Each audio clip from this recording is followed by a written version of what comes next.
your background at all. You can come from a very humble background, no matter who you are, no matter where you are from this world, but you can be the best in your field. And that's the case of our great guest today. Dr. Abdellahi Bayan is one of the world first-class doctors and best dentist in the world based on one of two last worldwide classification. Right now he is in US, one of the best dentists in US. And now we are going to talk to him in this great show, and we will learn a lot surely. Dr. Abdellahi, thank you so much and welcome to the show. Please, how do you introduce yourself briefly? Thank you so much. Thank you, Sayed. First of all, I would like to clarify that titles such as top dentist and top doctors are awarded in the United States for a large number of dental and medical providers. Certainly, our office is one of the best reviewed offices in Arlington, Virginia, where I practice. 5-star reviewed office, but we're not the only top dentist, just to clarify this point. My name is Abdellahi Bayan. I came from Mauritania originally. I studied in dental school in Syria, and then I completed my education in the United States. Yeah. Yes, great, please. How you were able to complete your special medical studies and research in the US in your third language? I understand that you started Arabic, then you started French, then Mauritania, then Middle East, and then you come to US with a very difficult educational program and pure scientific and medical research. How was that experience, and how you experienced and how you were able to go through all of it successfully? I think just through studying the language first, for sure, and preparation for the dental school here in the US.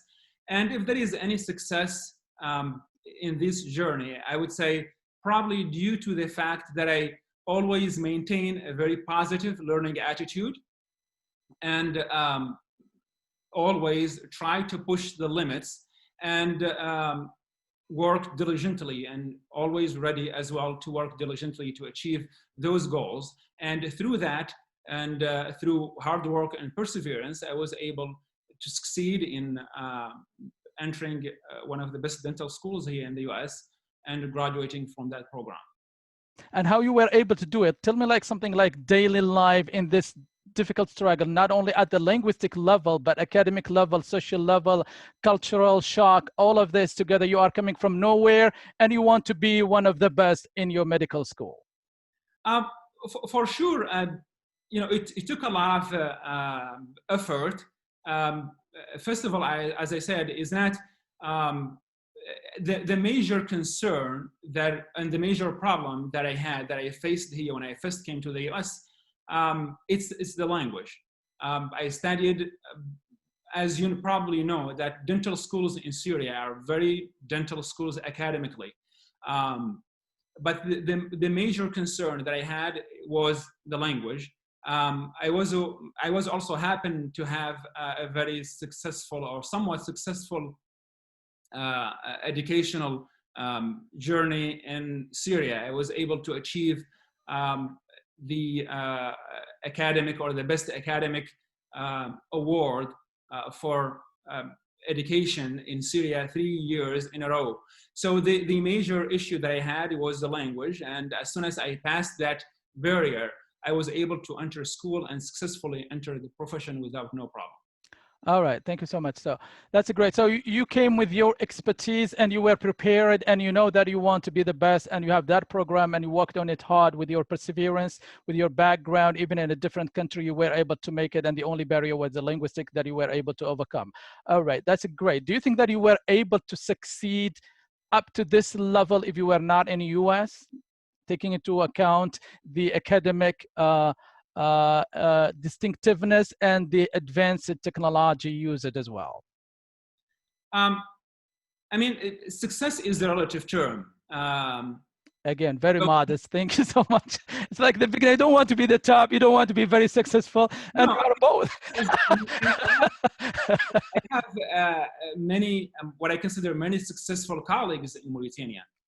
Undoubtedly, having access and studying in a world-class environment such as the United States, and having access to influential scholars and professionals in the field, and groundbreaking methods and the right technology, not only sharpen my skills, but also widen my horizon with the new smart clinical treatment and build the experience I need. But I assume, as I told you, people can succeed in any environment. But that's going to be what is considered success in an environment or in a set of circumstances may not be considered as such in a different one. But success, you can, if you're trying to succeed in any environment, you can. That's good. So it's not an issue of conditions or environmental itself. It's your first willingness. It's your personal work. It's your professional ambition all together that will help you to succeed no matter where you are. The environment can help, but it's not the only determination unless you are determined yourself. Exactly. I think you can succeed. And again, that success is going to be relative, depends on your condition and your environment and what you have in hand in order to help you succeed or fail. So that's different. That's going to be different for sure. That's why, for example, success in the 17th century is not necessarily or probably different than success in our time. And for the same reason, successful men and women in Mauritania may not necessarily consider successful in the United States. But going back to your question, I think people can succeed in any environment if they have the will and they take the steps for success. They can. Okay, great. Thank you so much. And coming to that success, what are your definition for success? And what was the factors for succeeding? And what was your working tool that you like to share with the world for others to emulate your great example, despite your very modesty and you don't want to call it successful. You want it, everything is relative. Don't take it that top. It's just a review. Regardless of this, what are your factors for being successful in medical field, in the academia, or any other field, please? I think in any field, if success basically, if you can push the limits and be able to achieve certain goals in any environment based on your condition, you can be considered successful. Someone who came from a very hard or very difficult background without any help to achieve maybe rich, just to enter college, the first one in your family, for example, can be considered a very successful journey for someone. So it's just for me, just make sure that you have objectives that can push the limits, that's the surrounding limits, and you work hard with perseverance to achieve those goals, and I would consider that you are successful. And how you push the limits, practically speaking? Yeah, practically speaking, I think I would say if you have confidence is very important to success, or what we call self-consciousness in its positive sense. So know your shortcomings for sure, and the negative attributes that may hold you back, but most importantly, to succeed and to achieve any goal, make sure that you know your capabilities that you can develop and build on and use to achieve your goals. I think that's a very practical way to start working in any environment to achieve any goal. And then make sure that you have good planning to plan step by step to achieve your goal. And third, just also perseverance and hard working is very important. And I think through those three steps, you can reach success and you can succeed. Great. Tell me, was there any inspiration for you that were successful one of your best professor in the academia that was really an inspiration for you? Let's say the most influential person in your professional life was? I mean, I had different inspirations in my life. Okay, great. Yeah. Yeah. Uh, I share kind of similar background with my dad, actually, when he first started, even though he was in a different environment. But it was inspirational to me, the way he studied and the conditions, the hard conditions that he lived in, and was able to complete his education. And I think it was a very inspirational story, especially when he was sharing with me and with the family the hardship that he went through to complete his education at that time. I think that was an inspirational person, one of the most inspirational people in my life. Great. So hardship could be an inspiration, especially Yes. it's coming from a family member. An example like Dad, he is sharing his hardship that can take you to the extra level. For sure. Yeah, great. Thank you so much. Okay, the best book you have read this year? You see, if you have any still time for reading. No, I'm involved in politics as well. Okay. So the best book I read this year, it was a book in politics or in public administration called The Public Sector in the United States. Great. Okay. And the best quote for you think this is my best quote, something that is really always guiding you as quote, and you think this could be even a life slogan to get you always motivated? Again, I have many quotes and favorite. Something you remember all the time, yeah. Things, or you stick somewhere in your office or your room, or, yeah. Or in your brain. you are a great, brilliant brain, so you don't need to stick it somewhere. In this context, I would say the best quote or the best saying, it would be a hadith by the Prophet Muhammad sallallahu alaihi wasallam. That could be translated as, if you ask your Lord, ask him the best place in paradise. Wow. All right. Okay. That's the top of the top, always reaching the top. Okay. Yeah. To go for the for the best. Yeah. Like Zig Ziglar, when he said in his book, meet you at the top. Yes, yeah, exactly. It's always, don't look at the middle, don't look high, look at the top, highest position ever you can reach, whether it's in this world or in the hereafter. That's a great. And this is taking me to another question, which is spirituality. For example, when you came to this pure scientific medical field, do you think that there is a kind of contradiction between science and spirituality, but the more you are invested in science, that help you to be more spiritual as well? Actually, I think it's the opposite. I think spirituality and medicine can and should go together. Psychiatrist Viktor Frankl once said, man is destroyed not because of suffering, it's because of suffering without meaning. Now, the effect of spirituality on health is an area of active research right now, studied by psychologists, physicians, and professionals.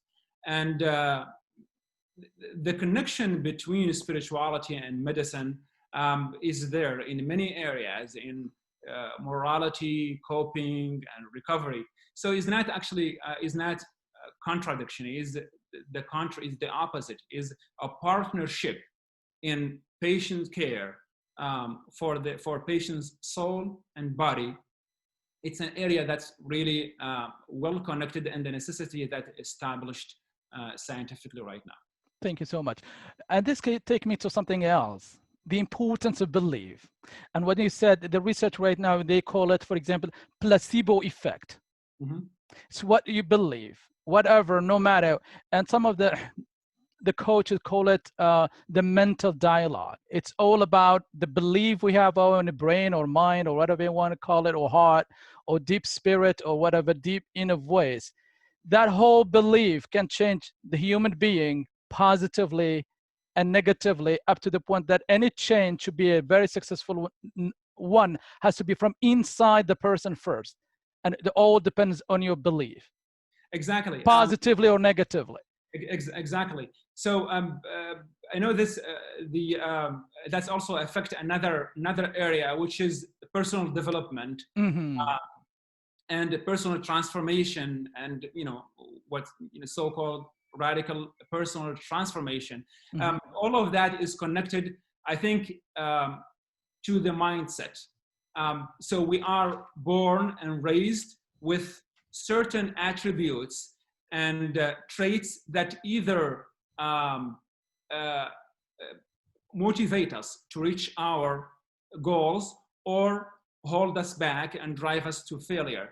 So, and again, that all depends on the mindset that we get from our family, culture, religion, and also past experience, because those will lead us to hold certain assumptions and methods and beliefs that either serve or hinder our goals, or sometimes may serve an area of our life and be an obstacle in another aspect of our life. So it's all of that is depend on everyone's mindset and belief, and that's connection, another area of connection between spirituality and health and success and lifestyle.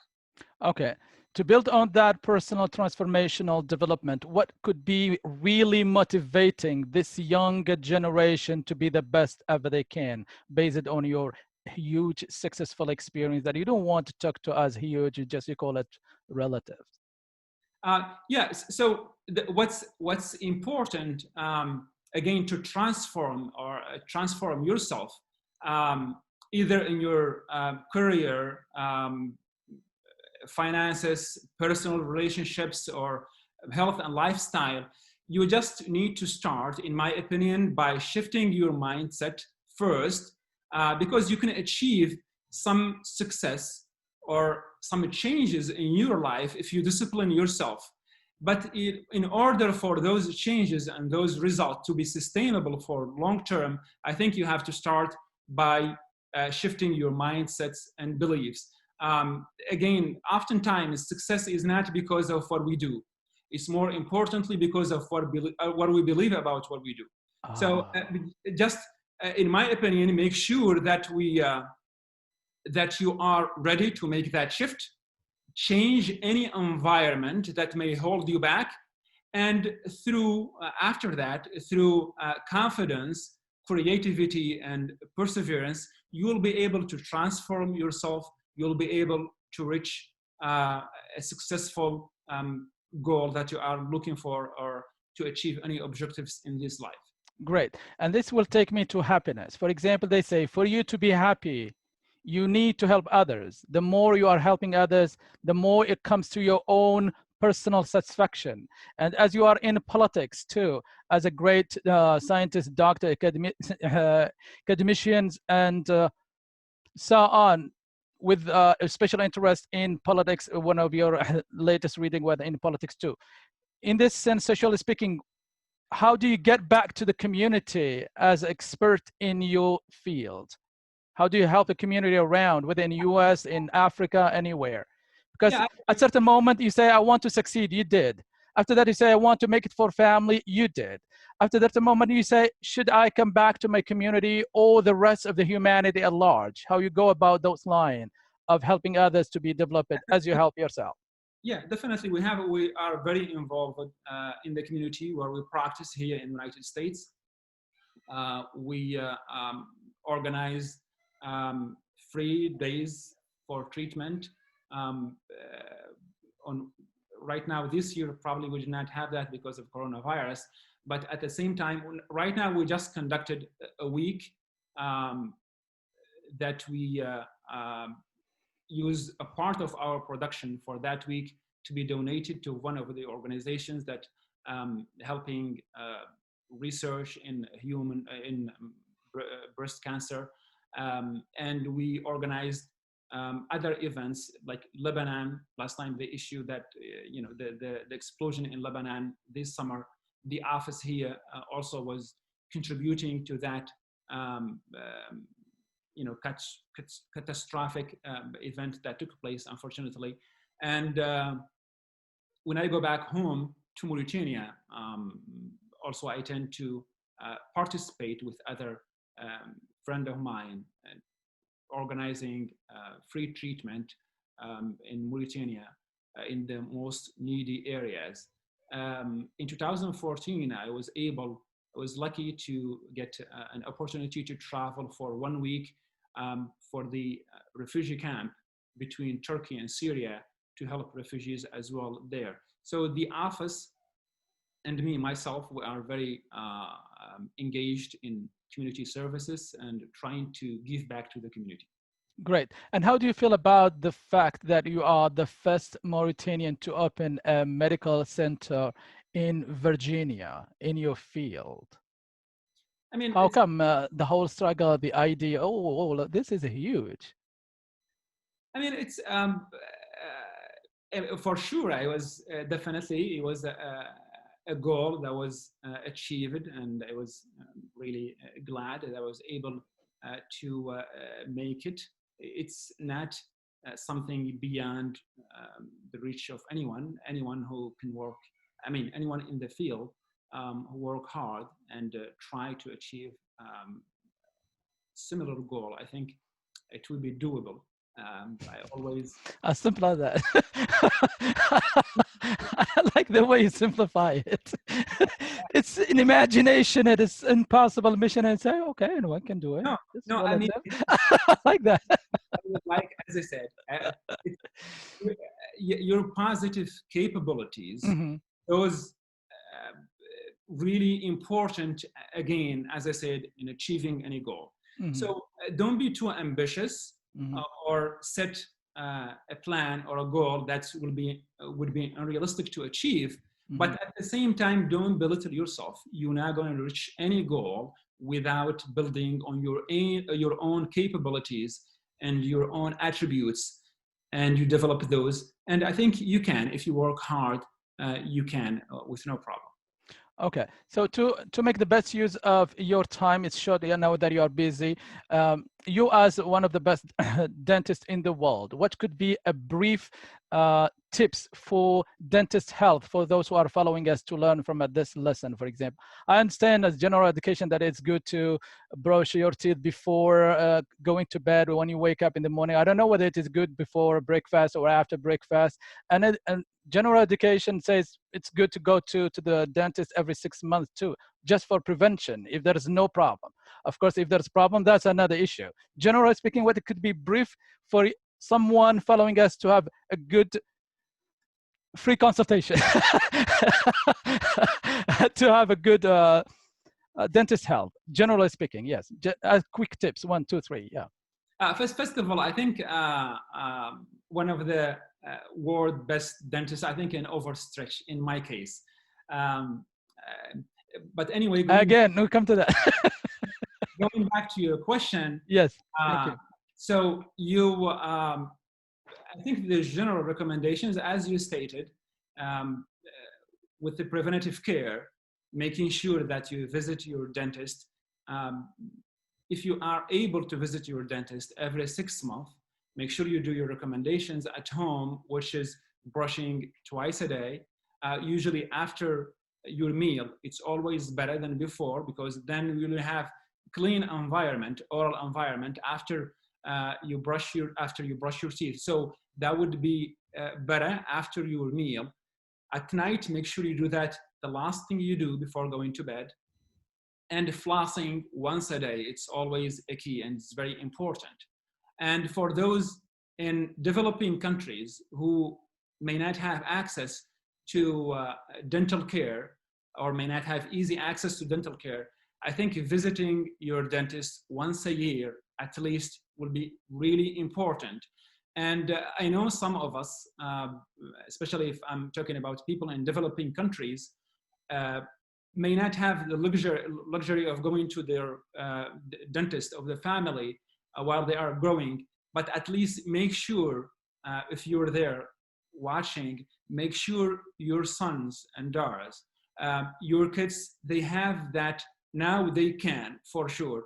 And there are some malfunctions, and there are some what we call malocclusions and abnormalities that can be addressed when you're young much easier than when you're old. So make sure, if you can, uh, take your kids to your dental provider in the area to check, not periodically, but at least while they are at the age of 7 once, and age of 10, 11, and 12 few times. If there is something major that could be addressed, make sure you do it while they are young, because it will be very hard to treat sometimes when you're an adult, or sometimes it is impossible. Always the earlier the better. Thank you. Yes. Okay, thank you so much for all of this. Okay, tell me, for Dr. Abdellahi, do you still have any time for thinking of writing about your experience? For example, I've talked to so many people from around the world, and it seems like everybody has a book, and everybody is thinking of, those who are not already writing a book, they are thinking of doing it. Where are you in terms of, not, I know that you are following public, not public, I mean medical academic publication. That's, I know that's, it goes without saying in the US, it's publish or perish. I know that. But for educating the world, for writing, do you have any project in that sense, please? I have my earliest project right now. Actually, it won't be about my experience or my personal experience. It will be actually in politics. I Oh, finished this you summer. love politics so much. I finished this summer a master of public administration, and I think I have something that I'm in the middle of writing right now about public administration and politics, and that will be actually first before I you know, publicly release anything about my personal experience. Still, Okay, I great. think. So you have a book. You are working on a project, a book, but it's in politics. Okay, that's a great. Okay, and you are doing another master degree apart from medical schools and all of that, I already professional completed, development. actually. I already completed that master, and I'm now Wow. actually working on my PhD in politics. Again, oh great, thank you so much. So we'll call you multiple doctors, multiple PhD. That's a great. Thank you so much. Okay, tell me in last recommendation, what are your recommendation for to inspire others who are following you in the world, no matter who or wherever they are, to be better in whatever they are doing, be it academia, medical field, whatever it is? I think, again, just going back to those recommendations that I stated earlier, just self-consciousness in its positive sense, of course, good planning, and perseverance. I think those three recommendations that I would give to anyone in any field. And I think following those recommendations, and also going back to what I stated about the mindset and belief, and your thinking about what you do in this life, I think that would be the start to succeed in any objective. Great. And your last inspiring word to the world, please, Dr. Abdellahi Bayan. I don't have an inspiring, what I called or so-called inspiring words to the world. So what I have basically is what I just stated about succeeding. And I think if you are there and you are ready to make the changes that are necessary in your life, and work on any project, just again be confident, and plan for your project and work diligently, and you'll be able to achieve those goals. Make sure that you step beyond your comfort zone, That's definitely the first thing that I would recommend for anyone. Try to push the limits, the surrounding limits, and you'll be able to achieve what is best for you, for your profession, and for your nation. And what is your greatest advice for the younger generation, especially in the developing countries, where we really lose time and opportunities and waste a lot of time too? Most of the time, we don't know what we want to do. And most of the time, the environment may not be helping. The surrounding, most of the time, is hostile. And the young generation is almost lost. And for example, for me, I spent a long time at the university doing 3 master's degree. And when I came to Canada, I've seen that it's not about your degree, it's about your skills. And then we have no advisors there. Our family cannot advise, our community, no advisors, the university, no educational advisor, no psychologist, no special. So everything you're doing is like a series of mistakes. You go up and down in your life, and then you lose maybe 10, 20, 15 years for nothing. While in 18 years, if you have good vision and you work on it for 5, 10 years, you're already an expert.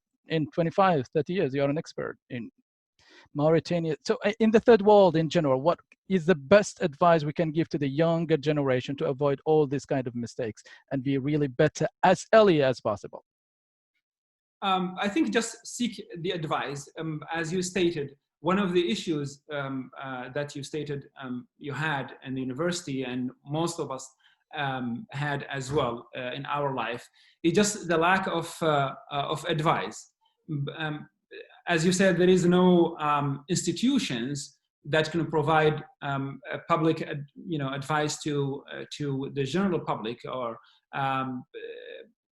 even universities or schools or teachers that can help and lead the younger generations to achieve what is best for them and for their countries.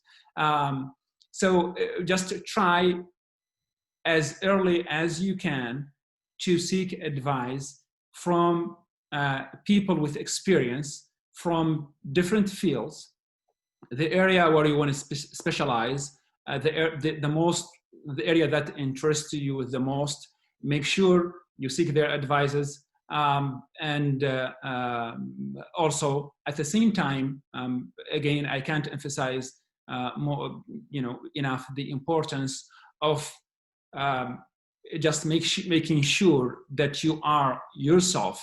You have certain goals that you want to achieve. If you don't have goals and plans, your time is going to be wasted.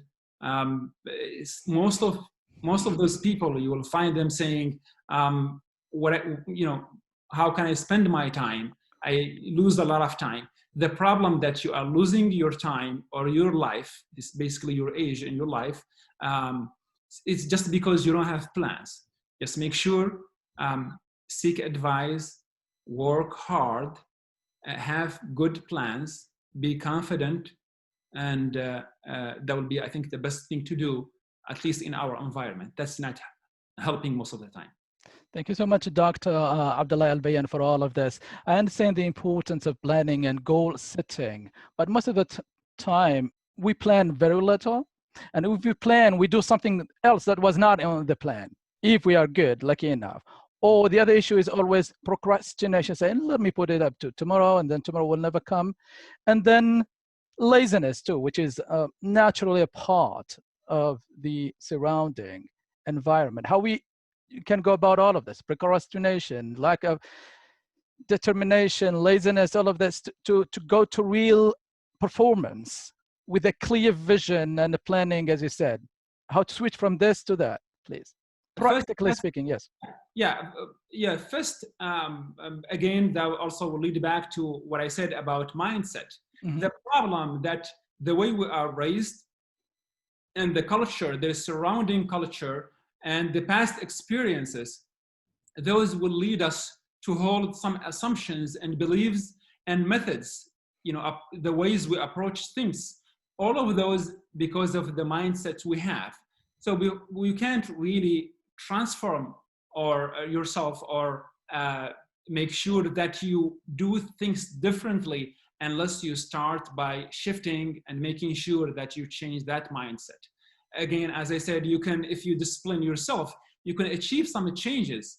in your lifestyle, like people like sometimes with diet and finances and even personal relationships, they may make some changes if they discipline themselves, but those changes won't be sustainable most of the time unless this change is coming from your mind.